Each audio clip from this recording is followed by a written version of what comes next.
Oke, selamat pagi semuanya. Hari ini kita akan jalan-jalan lagi nih ke kebun salah satu warga nih. Dan nanti kita ikut salah satu warga di sini.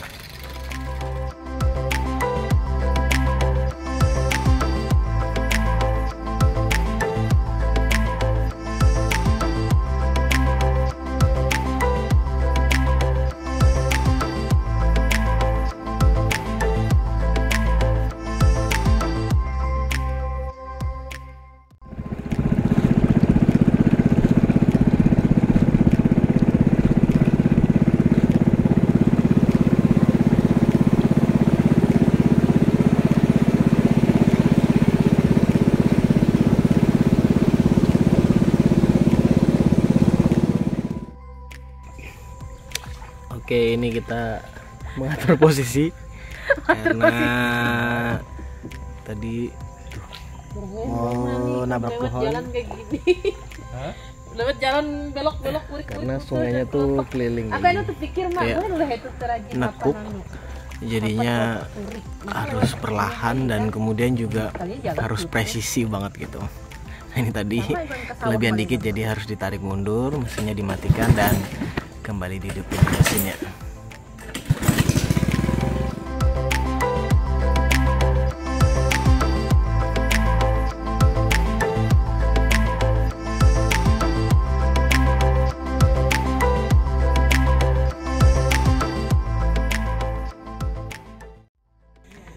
Nah, katanya kan awali hari dengan senyum, tapi yang penting tuh awali hari dengan apa, Mak? Dengan sarapan. Nah, ini sarapan nih.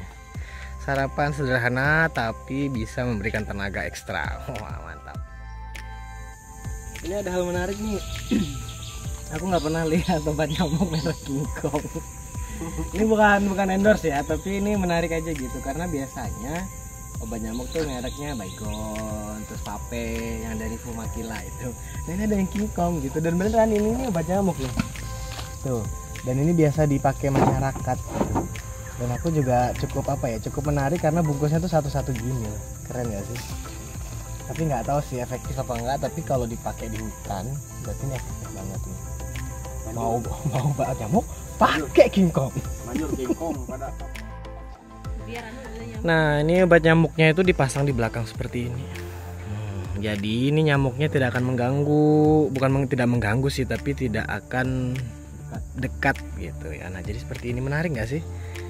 Kalian kalau ke hutan boleh nih dipakai alternatif seperti ini. Dan yuk kita langsung masuk.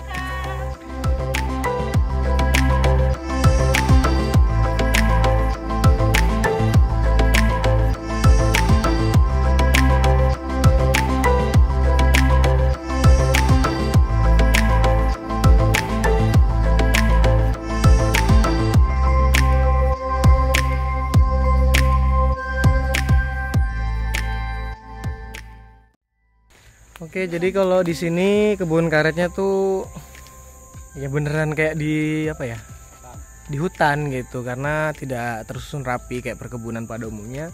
Tapi memang seperti inilah biasanya kebun-kebun yang ada di desa-desa gitu. Jadi kayak lebih acak gitu pohon-pohonnya seperti ini.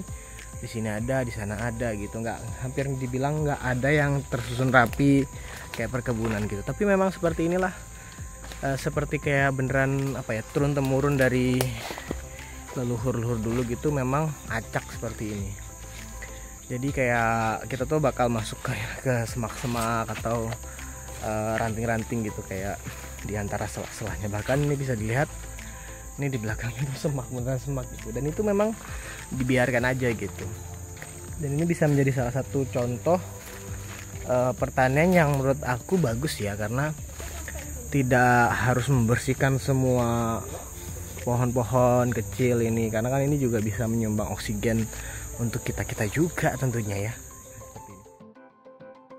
Saya merasa terharu karena diberikan kepercayaan untuk menyadap karet yang kecil sih, karena kalau gede nanti mati. Waduh, ini ada mama. Thank you, Mak. Betapa terharunya saya. Yuk.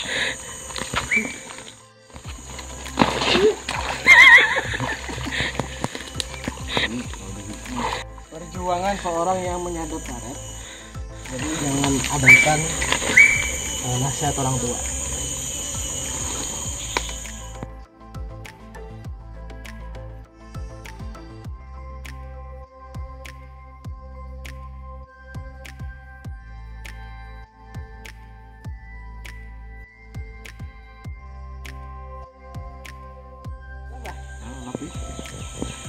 Akhirnya saya mendapatkan predikat A sebagai pemantap Newu. Terima kasih atas kepercayaannya, Mas. So, begitulah teman-teman, tidak mudah. Jadi terperosok saya di dalamnya. Untung saya punya keamanan yang baik sehingga tidak apa-apa. Nah, ini ada salah satu contoh pohon karet yang mati. Ini karena dimakan rayap. Jadi dalamnya tuh nih, ini memang patah karena sudah mati gitu. Tapi sebelumnya tuh dia tuh dimakan rayap, makanya bisa mati. Dan ini menjadi salah satu hama untuk pohon karet. Jadi apa ya? Ketika sudah diserang rayap seperti ini, memang kemungkinan ya akan bisa mati, atau mungkin kalau bisa diselamatkan juga akan ada bekas lubang atau bekas gigitan-gigitan dari rayap tersebut. Oke, jadi ini dia pohon karet yang mati tadi gitu ya. Dan di sini sendiri memang ada sekitar 500 batang karet yang disadap setiap berangkat gitu. Walaupun memang kadang kalau sudah agak siang itu nggak disadap semuanya gitu. Tapi bisa dilihat bahwa dari batang-batang karet ini bisa menghasilkan sekitar 100 kilo dalam 3 kali berangkat gitu. Jadi bukan 3 hari kerja ya, tapi 3 kali berangkat. Karena masyarakat pada umumnya ya di sini tuh biasanya ada jedanya gitu. Mungkin hari ini nyadap atau mantat karet namanya, itu nanti jeda mungkin 1-2 hari gitu. Dan memang kalau disadap setiap hari itu getahnya tidak terlalu banyak gitu. Makanya masyarakat di sini biasanya itu membuat jeda. Mungkin hari ini berangkat, bisa jeda 2 hari baru berangkat lagi. Makanya 1 minggu biasanya mereka itu hanya sekitar 3 kali berangkat untuk di kebun yang sama gitu. Jadi kalau punya kebun yang berbeda, biasanya akan berselang-seling gitu. Walaupun memang sebenarnya kalau setiap hari pun juga bisa aja gitu. Tapi memang menurut informasi, getahnya itu tidak banyak atau kayak bisa dibilang menurun gitu. Karena ya mungkin kalau setiap hari disuruh menghasilkan getah terus kan, ya secara logikanya mungkin ya lelah juga tuh pohon karet seperti itu. Oke, jadi ini harus hati-hati juga kalau ke hutan-hutan atau kebun kayak gini nih. Nyangkut duri rotan. Ini kalau kena kulit, wah mantap nih. Jadi ini campurnya ada rotan. Yuk. Aku tarik tapi masih nyangkut nih, harus kita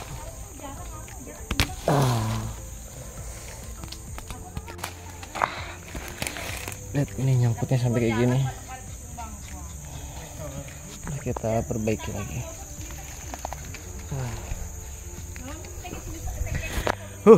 Akhirnya berhasil kita lepaskan tuh batang rotan atau pohon rotannya. Nah, tuh teman-teman bisa lihat di sini. Ini ada pohon karet yang cukup besar ya.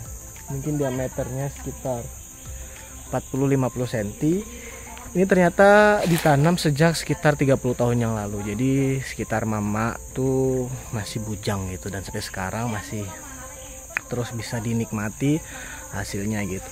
Nah, kalau yang kayak kecil-kecil di sampingnya kayak gini, ini nih biasanya anakan dari batang besar ini gitu. Jadi makanya di sini tuh banyak yang tidak teratur, dan memang tidak teratur gitu pohon-pohonnya. Tapi menurut aku sih menarik gitu. Malah ini bisa menjadi kayak apa ya, gambaran.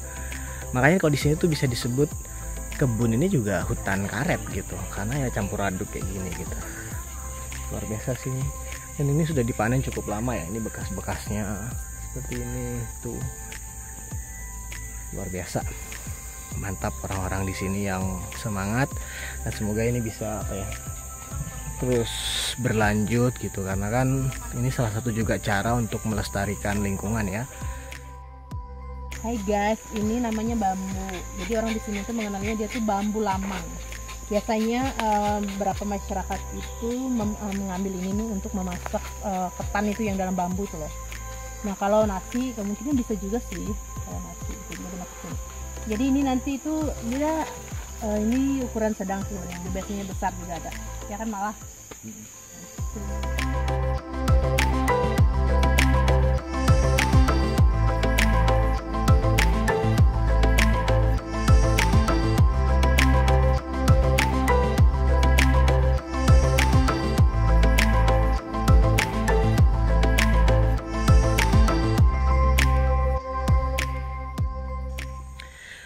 Nah ini menarik nih.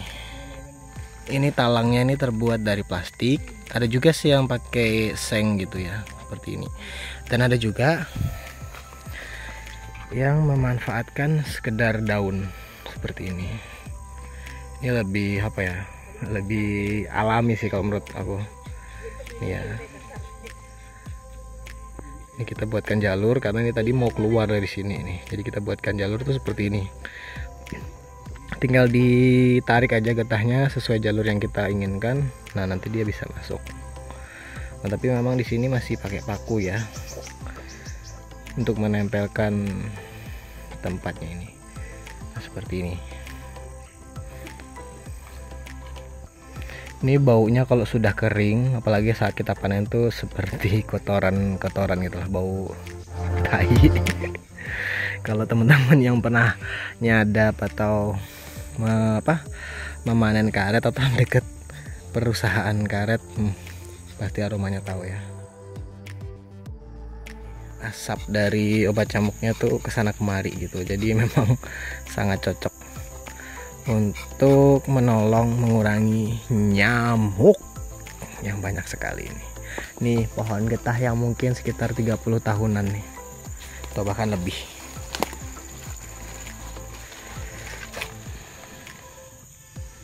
Ini harus kita bikinkan jalur karena dia bisa keluar jalur nih. Kalau keluar jalur, nanti dia bisa keluar di sekelilingnya ini dan nggak bisa dipanen gitu. Bisa pun nanti campur dengan tanah dan itu bisa mempengaruhi kualitas karetnya gitu karena tidak terlalu bersih. Nah ini kan seperti ini nih. Ini kalau dibiarin bisa jadi dia nanti meluber gitu. Makanya lebih baiknya kita arahkan ke sini. Nah, jadi ini diarahin biar jadi satu di sini. Nah, jadi dia masuk aliran sini semua jadi satu. Hal ini menghindari kalau dia jatuh keluar daerah sini karena kan ini tidak terlalu besar tempat penampungannya. Oke, ini jadi menarik nih. Jadi pohonnya cuman segini ya.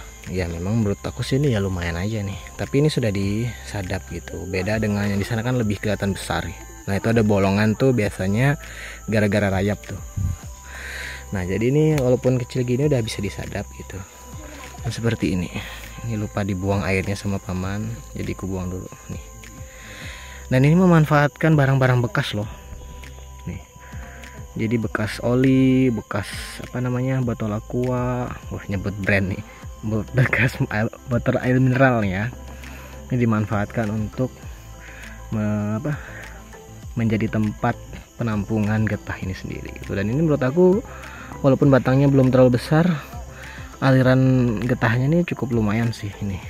Karena ini belum sampai aja nih, baru di yang ini nih baru disadap atau baru digores. Good job.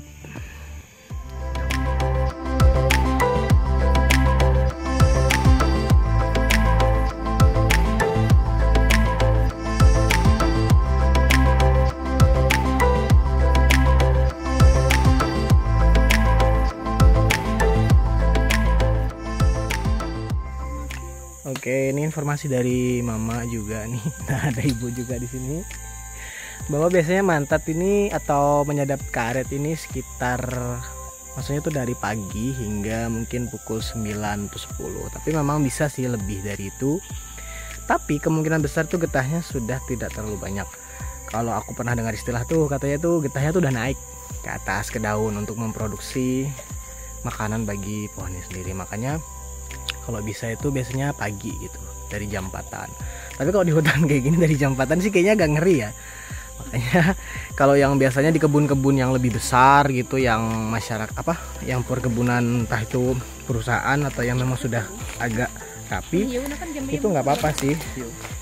Apa tuh namanya, dari jam 4 gitu. Tapi kalau memang yang sudah kayak gini kayaknya agak riskan ya, karena kita nggak tahu ada apa aja di hutan sini gitu.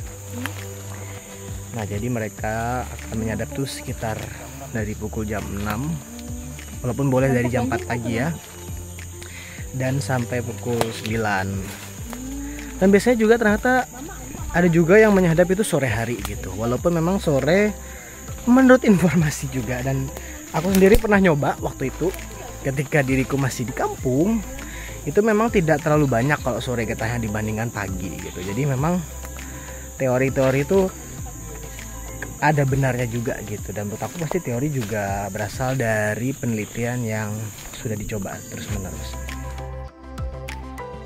Ini tutorial ngeluarin getahnya. Gimana caranya? Tinggal ditarik aja.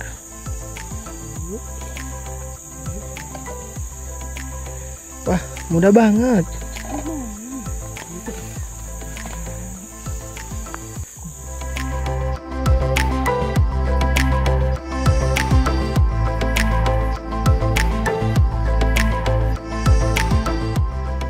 Airnya ini kalau menurut aku juga ada aroma yang cukup wow juga nih. Nah, tapi ternyata ada jentik nyamuk nih.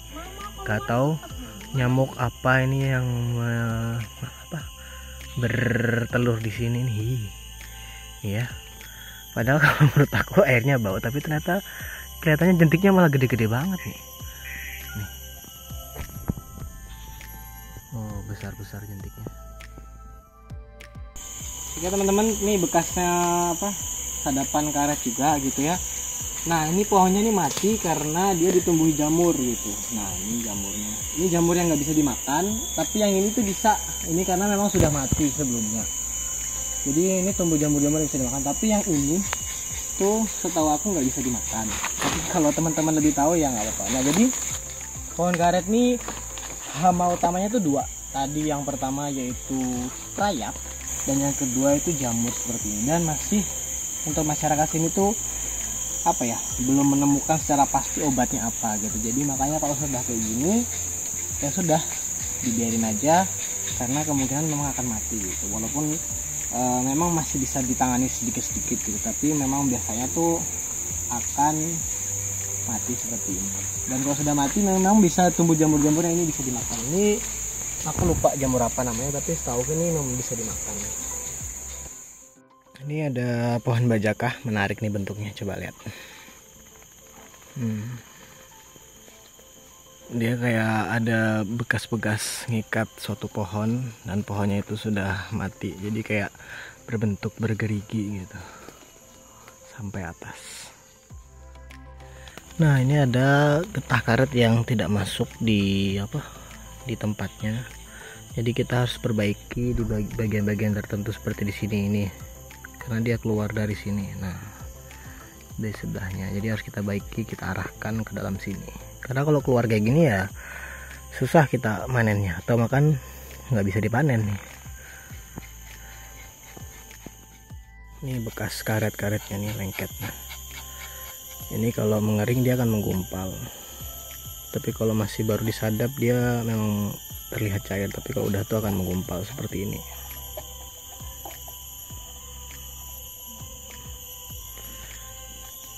Tapi ini tidak sama dengan getah nangka atau apa yang memang lengket, tetap akan lengket. Tapi kalau dia akan mengering ya udah gitu, bisa dilepas dengan mudah seperti ini. Seperti ini mudah dilepas. Ini tadi getah yang kita sadap awalan saat mulai masuk ke kebun, dan sekarang sudah bisa dibilang kering dan berhenti nih. Jadi memang dia tidak begitu lama, dan mungkin efek karena udah mulai matahari semakin bersinar cerah nih. Tapi ini masih basah nih, masih basah nih. Tapi dia memang sudah nggak mengalir sih, seperti itu. Yuk kita kembali dan harus melewati, lihat nih, dalam sekali airnya nih. Oke. Be careful. Nah, ini cara mengasahnya hanya menggunakan sebatang keramik. Dengan perlahan-lahan digesek-gesek. Simple. Kemudian dicoba di kuku. Dicoba di kuku. Iya. Oh gitu. Kalau di kulit sobek nanti kulitnya. Itu apa Pak? Pupuk TSP ya. Untuk mengentalkan getah karet. Nah juga menggunakan yang ini ya. Kalau ini yang lebih agak apa? Memang khusus nih ada nih. Cuka karet buatan Indonesia. Nah jadi ini satu botol ini nih dicampurkan ke dalam 5 liter air, dan itu nanti biasanya tuh disemprot atau dikucur-kocorkan ke dalam tempat penampungan getah karetnya gitu.